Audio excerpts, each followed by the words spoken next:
Bismillahirrohmanirrohim. Assalomu alaykum va rahmatullohi va barakatuh. Bugungi nasihatim o'zimga, yaqinlarimga va har bir musulmonga. Amalingiz qabul bo'lishi uchun uni mustahkam asos ustiga quring. Yemiriladigan, mustahkam bo'lmagan poydevoriga qurmang. U sizni jahannamga olib boradi. Alloh taolo shunday degan. Bas, binosini Alloh taqvosi va uning roziligi ustiga qurgan kishi yaxshimi? Yoki binosini qulab turish arafasidagi jar yoqasiga qurgan va u bilan birga do'zax oloviga qulashi aniq bo'lgan kishi yaxshimi? Alloh zolim qavmlarni hidoyat etmas. Tavba surasi 109-oyat. Taqvo ustiga qurilgan amal. Asos qurish degani har qanday qurilishning poydevorini mustahkam qo'yish va uni mukammal barpo etishdir. Siz har kuni har turli ishlarni bajarasiz. Savol tug'iladi. Bu ishlar qanday asosga qurilgan? Har qanday ishni amalga oshirishning ikki yo'li bor.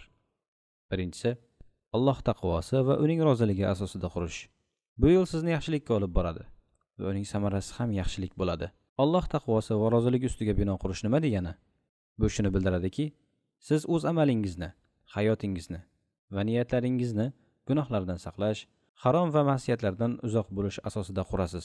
Ikkinchi ma'nosi, bu ixlos asosida amal qilishdir. Ya'ni siz amalni faqat Alloh uchun, uning roziligini istab bajarasiz. Jannatga erishishni niyat qilasiz. Rozilikning ma'nosi Allohning buyrug'iga bo'ysunish va savob talab qilishdir. Yana bir ma'no Payg'ambarimiz Muhammad sallallohu alayhi va sallamning yo'rig'iga ergashish.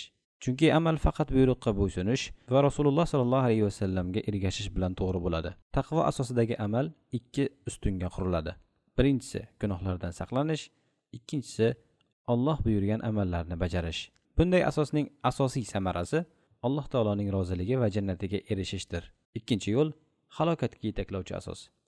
Ba'zi odamlar o'z uylarini, mol-mulklarini, vaqtlarini, so'zlarini xavfli, yemiriladigan poydevor ustiga qurishadi.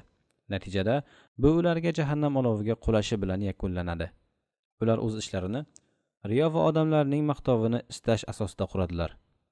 Bid'at va og'ishib ketgan yo'llarga asoslaydilar. Alloh va uning rasuliga qarshi kurashish asosida quradilar. Ma'siyat, bekorchilik, o'yin-kulgi va g'aflat asosida quradilar. Alloh taolo shunday degan: binoning yemiriladigan jarlik ustiga qurilishi, so'ngra uning do'zax oloviga qulashi kabilardir. O'zingizni hisobga tortib ko'ring. Keling, kunlik 12 amalingizni tanlab, o'zingizni tahlil qiling. Namoz va ro'za qaysi asosda? Qur'on o'qish va zikr qilish nimaga asoslangan?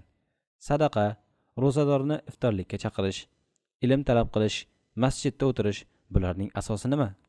Islomga da'vat qilish, oilaga sarflangan mablag', farzand tarbiyasi, ishlash va pul topish. Bular taqvo asosiga qurilganmi yoki halokat yoqasida turibdimi? Telefon, internet, televizor oldida o'tkazilgan vaqt. Bu qaysi asosga qurilgan? Hurmatli birodarim, ishlaringizni xuddi mustahkam uy qurgandek quring. Mustahkam poydevor yo'q bo'lsa, uy qulab tushadi.